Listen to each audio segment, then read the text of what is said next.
ओम श्री धन्वंतरि नमः। मैं Mahendra Singh Hooda, pharmacy officer एनएफजी Ayurveda, और आप देख रहे हो अपना चैनल अमृत आयुर्वेदा। आज के इस वीडियो के अंदर हम चर्चा करेंगे एक ऐसी बीमारी के बारे में आजकल शहरी आबादी के साथ साथ में गाँव में बहुत ज़्यादा हो रही है। इसका नाम है बवासीर, जिसको पाइल्स बोलते हैं और आयुर्वेद में इसको अश रोग भी बोलते हैं। तो इस वीडियो के अंदर हम आपको एक ऐसा चूर्ण के बारे में बताएंगे, ऐसे 6 घटक द्रव्य जो हमारे घर में किचन में मिल जाते हैं, या फिर आप आसपास के पंसारी के यहाँ से खरीद कर इन 6 घटक द्रव्यों को, इन इंग्रेडिएंट को मिलाकर चूर्ण यदि बना लेते हैं, आधा चम्मच सुबह शाम लेते हैं। और इसके साथ साथ में हम आपको तेल बनाने की विधि बताएंगे जो आप घर पर आसानी से बना सकते हो। 10 मिनट में तेल बन जाता है। इस चूर्ण का तेल का यदि आप लगातार सेवन करते हो तो पाइल्स रोग आपका बिल्कुल ठीक हो जाता है। बशर्ते कि आप इसको परहेज के साथ में इस्तेमाल करें। तो नमस्कार दोस्तों, यदि आपने अभी तक हमारा चैनल सब्सक्राइब नहीं किया है, सब्सक्राइब कर ले। और यदि आपको कोई शंका हो, डाउट हो, समाधान हो, ओपिनियन हो, आप कमेंट करें, आपके हर कमेंट का जवाब दिया जाएगा। तो ये जो 6 घटक द्रव्य है, इनको बनाकर चूर्ण बनाने की विधि बताएंगे। इससे पहले हम ये जान लेते हैं आखिरकार जो पाइल्स रोग होता है, बवासीर होता है, ये क्यों होता है, इसका कारण क्या है, और यदि किसी के पाइल्स या बवासीर हो गया तो उसके लक्षण या सिम्टम्स क्या है। जो पाइल्स होने के जो मुख्य कारण है वो होता है कब्ज यानी कि विबंध यानी कि कॉन्स्टिपेशन होना। और यदि हम लगातार शौचालय में बैठे रहते हैं, या मल त्याग के समय ज़्यादा जोर लगाते हैं, या एक्सेस फैट हो जाता है, मोटापा बहुत ज़्यादा हो जाता है, या फिर जो हमारी सेडेंटरी लाइफस्टाइल होती है, आराम मतलब की ज़िंदगी जिसमें फिजिकली एक्सरसाइज कम की जाती है, उसमें भी पाइल्स होने की संभावना बढ़ जाती है। उसके साथ साथ में कुछ आनुवंशिक ही कारण होते हैं, हेरिडेटरी सिम्टम्स की वजह से भी पाइल्स हो जाता है। और एक होता है जो पाइल्स वो गर्भावस्था में होता है, बट ये एक सीमित समय के लिए होता है, पर्स अवस्था के बाद में ठीक हो जाता है। और इसके बाद में हम ये देखते हैं कि पाइल्स रोग हो गए हैं तो उसमें सिम्टम्स क्या है, हमारे को कैसे पता चलेगा कि ये पाइल्स है। तो पाइल्स रोग के अंदर यदि किसी के पाइल्स हो गए हैं तो गुदा द्वार के अंदर जलन होगी, चुभन जैसी पीड़ा होगी, वहाँ पर सूजन होगा, और इसके साथ साथ में दर्द होता है। ये जो सिम्टम होते हैं ये वादी बवासीर के होते हैं। और यदि खूनी बवासीर होते हैं तो उसमें सारे सिम्टम होते हैं, साथ साथ में इसमें खून भी गिरता है, यानी ब्लीडिंग होती है, इसको ब्लीडिंग पाइल्स भी बोलते हैं। दूसरी जो इसकी स्टेज होती है उसको फिशर बोलते हैं, यानी कि मल द्वार के भीतर की साइड में एक जख्म हो जाता है, कट हो जाता है, वाउंड हो जाता है, जिसको एनोरेक्टल टीयर भी बोलते हैं, यानी वहाँ पर जख्म हो जाता है और वहाँ बहुत ज़्यादा असहनीय पीड़ा होती है, परिकर्तिका के समान पीड़ा होती है। आयुर्वेद में इसको परिकर्तिका इसलिए बोला गया है कि मल त्याग के समय कैंची से काटने के समान दर्द होता है, इसको फिशर बोलते हैं। उसकी जो तीसरी स्टेज है उसको बोलते हैं फिस्टुला। फिस्टुला के अंदर क्या है कि ये बिगड़ी व्यवस्था होती है, इसके अंदर मल द्वार में जख्म हो जाते हैं, और जख्म कई बार मल द्वार के साइड में भी हो जाते हैं, और मल उस जख्म से होकर आने लग जाता है। किसी कंडीशन में उसमें ब्लीडिंग भी आ जाती है, और ज़्यादा बिगड़ी अवस्था में वहाँ से पस आने लगती है, पस पड़ जाती है। ये पाइल्स की बिगड़ी अवस्था होती है। हाँ, तो ये जो सिम्टम्स है ये हमने देखे। अब हम आते हैं पॉइंट के ऊपर कि ये जो चूर्ण बनाना होता है ये घर में हम कैसे बनाए, इसमें कौन कौन से घटक द्रव्य इस्तेमाल किए जाते हैं। तो इस चूर्ण बनाने के लिए 6 आपको घटक द्रव्य चाहिए होते हैं। उसमें सबसे पहला होता है छोटी हरड़, नंबर 2 पर आता है नीम की मिंगोली या नीम की निम्बोली या नीम की मिंगी या नीम के बीज भी बोलते हैं। और तीसरा जो द्रव्य है वो होता है बंकाइन की मिंगी यानी बंकाइन की निमोली। और जो चौथा द्रव्य होता है वो होता है भीमसेनी कपूर। पांचवा जो अपना द्रव्य है वो होता है रसोंत। और जो छठवां द्रव्य है उसका नाम है सूरण यानी जिमीकंद, या इसको ओल भी बोलते हैं और इसको रतालू भी बोलते हैं। तो ये जो 6 घटक द्रव्य है इन सभी का आप 50-50 ग्राम यदि ले लेते हो तो ये 300 ग्राम बन जाता है। इनको अच्छी तरह साफ कर पीस कर एक दरदरा पाउडर आप बना लो। आधा चम्मच सुबह, आधा चम्मच शाम को, यानी 2.5 ग्राम सुबह, 2.5 ग्राम शाम को यदि आप गर्म पानी के साथ में लेते हो तो ये एक दिन में 5 ग्राम हो गया, और 300 जो ग्राम बना है ये आपकी पूरे 60 दिन की खुराक बन जाती है, यानी 2 महीनों की खुराक है। यदि आप इसको लगातार 2 महीने तक सेवन करते हो तो आपका पाइल्स बिल्कुल ठीक हो सकता है। और ये जो जड़ी बूटी है ये आपके घर में मिल सकती है, पंसारी के यहाँ मिल सकती है, बिल्कुल सस्ती है।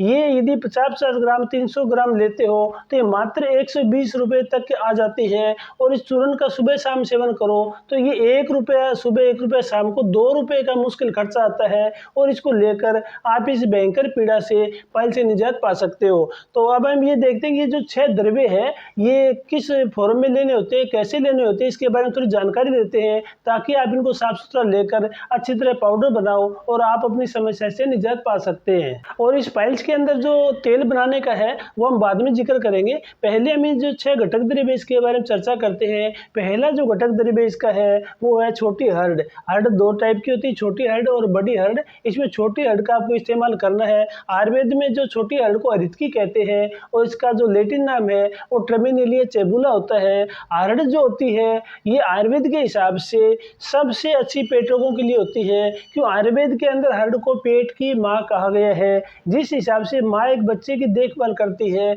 इसी तरह जो हर्ड होती है ये पेट की देखभाल करती है। और आयुर्वेद के हिसाब से बताया गया है कि यदि छोटी आंत का बड़ी आंत का यदि डिटॉक्सिफिकेशन करना हो तो हर्ड के समान कोई भी लैक्सेटिव द्रव्य नहीं है, क्योंकि लगातार हर्ड का सेवन करने से ये 3 काम करती है। पहला ये है कि हमारे शरीर का मेटाबॉलिज्म बढ़ा देती है, और दूसरा इसमें ये है कि ये हमारी जो जठराग्नि होती है, पाचकाग्नि होती है, उसको दीप्त करती है, उसको बढ़ाती है। और तीसरा मुख्य कारण है हर्ड का लगातार सेवन करने से ये विबंध को यानी कब्ज को, कॉन्स्टिपेशन को दूर करती है।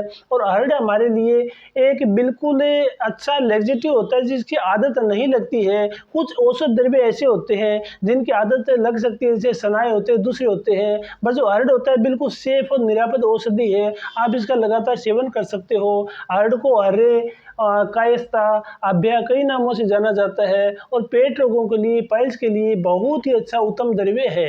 इस चूर्ण का जो दूसरा घटक द्रव्य है वो है नीम की निमोली यानी कि नीम की मिंगी।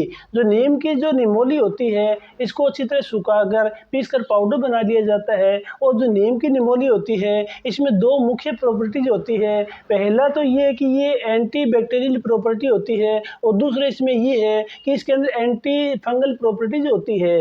तो लगातार नीम की निमोली का जो पाउडर है इसका सेवन करने से पाइल्स के अंदर जो दाहे है, जलन है, वो शांत होती है, और जो पाइल्स में जो सूजन होती है वो ठीक होती है। वहाँ की जो स्थानिक वेदना पीड़ा है वो कम होती है। उसको लगातार लेने से उस एरिया का जो इन्फेक्शन होता है उसको भी ये ठीक करता है। और नीम को एक बहुत ही अच्छा संक्रमण को दूर करने वाला औषध द्रव्य बताए गए हैं।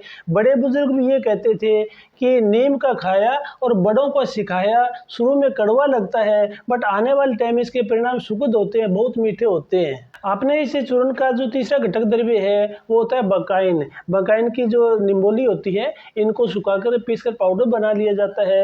आयुर्वेद के अंदर बकाइन को महानिम्ब की संज्ञा दी गई है। इसके जो गुण है ये और भी ज़्यादा होते हैं। और जो बकाइन होता है ये बहुत अच्छा कृमि नाशक होता है। यदि छोटी आंत में, बड़ी आंत में कृमि हो, कीड़े हो, उनको ये मारता है और वहाँ के इन्फेक्शन को ये ठीक करता है। उसके साथ साथ में जो पेशेंट है नीम और बकाइन की ये जो पाउडर ले रहे हैं, यदि उनकी शुगर हो तो ये और भी ज़्यादा अच्छी तरह कार्य करता है। ये पाइल्स को ठीक करने के साथ साथ में शुगर के लेवल को भी कम करता है। और बकाइन के जो बीज की गिरी का पाउडर हम लगातार लेते हैं तो जो मस्सों के अंदर जो सूजन होती है वो उस स्थानीय जो पीड़ा होती है उसको ये कम करता है, और जो मस्से है उनको श्रिंक करने का काम करता है, और पाइल्स के अंदर बहुत अच्छा आराम मिलता है। इस चूर्ण का अगला जो अपना घटक द्रव्य है वो होता है भीमसेनी कपूर। कपूर की जितनी अलग अलग वैरायटी होती है उसके अंदर जो भीमसेनी कपूर होता है ये औषधीय प्रयोग के लिए सबसे अच्छा होता है। और इसको जो बनाने का तरीका ये होता है, जो सिनामोमम कैम्फोरा होता है, कपूर का जो पेड़ होता है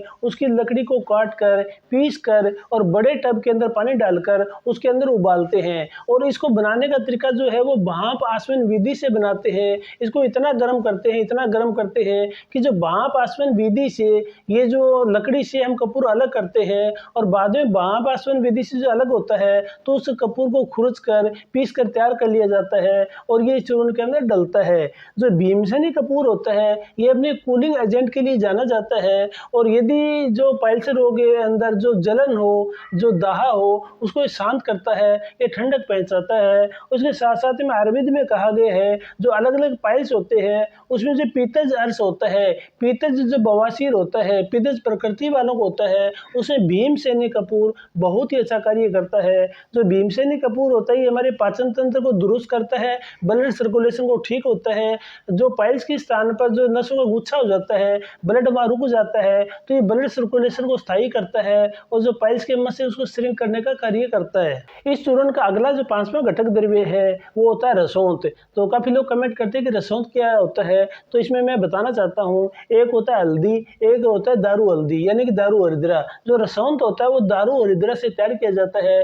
दारू हरिद्रा का जो जड़ होता है, तना होता है, इसको छाल को उतार लिया जाता है। उस छाल को कूट पीस कर एक बड़े बर्तन के अंदर गर्म किया जाता है। उसको लगातार 5-6 घंटे तक गर्म किया जाता है और गर्म करते करते इसका जो पानी जो है वो 16वां हिस्सा बचे तो इसको अलग करके इसको फिल्टर किया जाता है और फिल्टर करने के बाद में 1 घंटा फिर गर्म किया जाता है। उसके बाद में ये जो द्रव्य तैयार होता है सेमी लिक्विड फॉर्म में, इसको अलग करके ठंडी जगह में रख के, छायादार जगह में रख के इसको सुखा लिया जाता है और ये रसौंत हमारा तैयार होता है।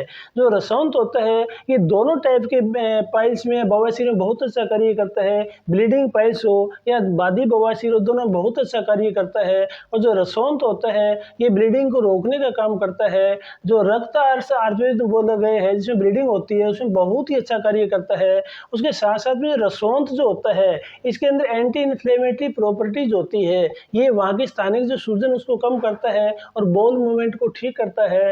रसांजन को रसवंती, रसांजन या आबे रसौंत भी कहा जाता है। और ये आयुर्वेद के साथ साथ में यूनानी चिकित्सा पद्धति के अंदर भी रसौंत का खूब इस्तेमाल किया जाता है। रसौंत का लगातार सेवन करने से ये हमारी छोटी आंत में, बड़ी आंत के अंदर वह इन्फेक्शन को ठीक करता है और बॉल मूवमेंट को रेगुलेट करता है। इस चूर्ण का अगला जो घटक द्रव्य है वो होता है जिमीकंद। जिमीकंद को सूरण भी बोलते हैं, इसको ओल भी बोलते हैं, इसको रतालू भी बोलते हैं। जिमीकंद एक टाइप का ये कंद होता है, आलू की तरह होता है और एक जिमीकंद उसका साइज 4 से 5 किलो तक भी हो जाता है। और जिमीकंद जो होता है ये बहुत अच्छा जो डाइटरी फाइबर होता है, इसमें फाइबर ज़्यादा होने की वजह से ये बवासीर रोग में बहुत अच्छा कार्य करता है। जो जिमीकंद होता है उसको कच्चे रूप में कंद को सब्जी बनाकर खाया जाए तो पाइल्स रोग में बहुत अच्छा कार्य करता है। और जिमीकंद के टुकड़ों में काटकर इसको सुखाकर पीसकर पाउडर बना लिया जाए तो उसका लगातार सेवन करने से बवासीर में बहुत अच्छा कार्य करता है। क्योंकि जिमीकंद जो होता है इसमें vitamin C, vitamin B6, folate प्रचुर मात्रा में होते हैं। उसके साथ साथ इसमें सोडियम, पोटेशियम, दूसरे मिनरल्स भी होते हैं जिनका लगातार सेवन करने से ये पाइल्स रोग के अंदर बहुत अच्छा कार्य करता है। इस प्रकार ये जो 6 घटक द्रव्य है इनका चूर्ण बनाकर यदि सुबह शाम लगातार सेवन करें तो पाइल्स रोग में बहुत अच्छा काम करता है। इसके बाद में हम बात करते हैं जो पाइल्स रोग के लिए जो तेल बनाने की जो विधि है, इसमें हमारे को 2 चीज़ें चाहिए। पहला है अरंडी का तेल, अरंड तेल यानी इसको कास्ट ऑयल भी बोलते हैं, और दूसरा अपना भीमसेनी कपूर। तो अरंड का जो तेल यदि हम 100 ml ले लेते हैं, इसको गर्म करते हैं और गर्म करके नीचे उतार के ठंडा करते हैं। हल्का सा ठंडा होने पर जो भीमसेनी कपूर होते हैं इनको अच्छी तरह टुकड़ों में तोड़कर पीसकर इसमें मिला लिया जाता है और अच्छी तरह मिलने के बाद में इस तेल को किसी कांच के बर्तन में भर के रख देते हैं। ध्यान रखने वाली बात यह है कि जो भीमसेनी कपूर इस तेल में जो मिला रहे हैं ज़्यादा गर्म तेल में नहीं मिलाना है और इसको आग के नज़दीक नहीं ले जाना है, अदरवाइज ये आग भी पकड़ सकता है। तो सावधानी से इस तेल को हमारे को बनाना है। अरंडी का तेल जो होता है इसके अंदर मुख्यतः 3 प्रॉपर्टी पाई जाती है। ये एंटी इन्फ्लेमेटरी होता है, ये एनाल्जेसिक होता है और साथ साथ में इसमें बहुत अच्छी लैक्सेटिव प्रॉपर्टी पाई जाती है। भीमसेनी कपूर इसमें मिलाने के बाद जो तेल बनता है, इस तेल को यदि हम लगाते हैं तो यदि जीर्ण अवस्था में पाइल्स है, पुरानी पाइल्स है, उसमें यदि हम 2 बार इस्तेमाल करते हैं, शाम को सोते टाइम यदि 1 बार हम इसको लगाएं और सुबह लैट्रिन जाने के बाद में इसको यदि हम लगाएं तो ये पाइल्स के रोग के अंदर बहुत अच्छा कार्य करता है। क्योंकि अकेली दवा खाने से आराम कम होता है, साथ में यदि आप तेल भी लगाते हो, स्थानिक भी लोकल एप्लीकेशन करते हो तो पाइल्स रोग में और ज़्यादा जल्दी आराम आता है। इस तेल को लगाने का जो तरीका है वो 3 टाइप से आप इसको लगा सकते हो। पहला तो इसके अंदर ये है कि यदि आप एक कॉटन का स्वाब लेकर उसमें तेल अच्छी तरह डालकर गुदा मार्ग में अंदर तक इंसर्ट कर दो और उसको 15 से 20 मिनट रहने दो, उसको आप निकाल कर बाद में फेंक सकते हो। दूसरा तरीका, यदि आपके बाह्य पाइल्स है तो उसमें अंगुली से अच्छी तरह तेल लगा सकते हो, या आप अंदर जो पाइल्स है उसमें भी अंगुली से अच्छी तरह तेल लगा सकते हो। और तीसरा तरीका ये है, यदि फिशर रोग है या इंटरनल इंटरनल पाइल्स है, पाइल्स की बिगड़ी अवस्था है, उस कंडीशन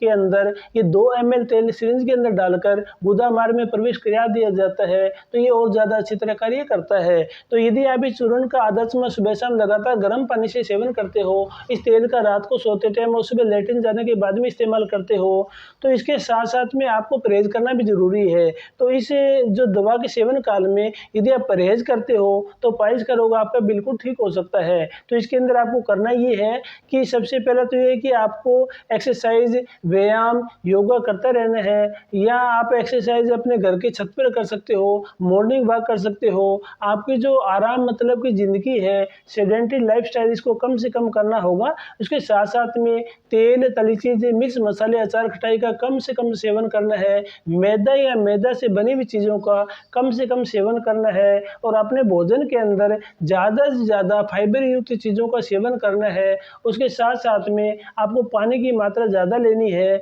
और लंबे समय तक एक ही जगह बैठे रहना, कंप्यूटर में बैठे रहना या ड्राइविंग सीट पे बैठे रहना, इसको थोड़ा-सा आपको बीच में गैप देना होगा।